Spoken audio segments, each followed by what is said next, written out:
В завершении выпуска в Якутии продолжается республиканская акция «Эстафета Знамени Победы». Копия знаменитого полотнища, которое развивалось над разгромленным Рейхстагом, путешествует по городам и селениям нашей обширной республики.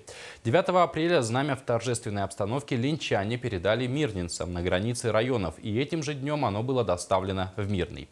Все подробности встречи в следующем материале.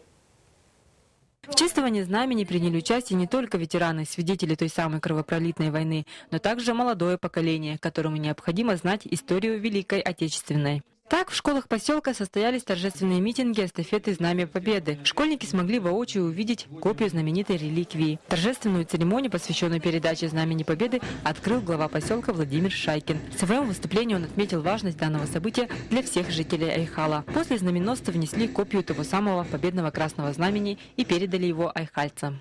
Сегодня мы на Айхальской земле принимаем символ победы, символ героизма нашего советского народа. Это знамя Великой Победы, знамя победы в Великой Отечественной войне над фашистской Германией.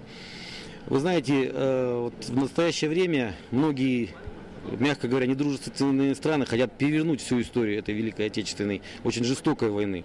Хотят, даже некоторые из политиков хотят сделать, говорят так, что именно Советский Союз напал на европейские государства. Но это же не так. Мы, наше поколение старшее, мы знаем это точно.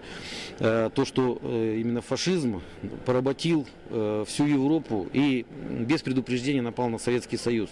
В завершении торжественного митинга, посвященного эстафете Знамя Победы, состоялась молодежная акция «Никто не забыт». Школьники выпустили в небо белые шарики, а затем был дан салют. Данная акция показала, что нынешней молодежи не безразлична память о победе в Великой Отечественной войне. Анна Захарова, Андрей Шаповалов, телерадиокомпания «Алмазный край».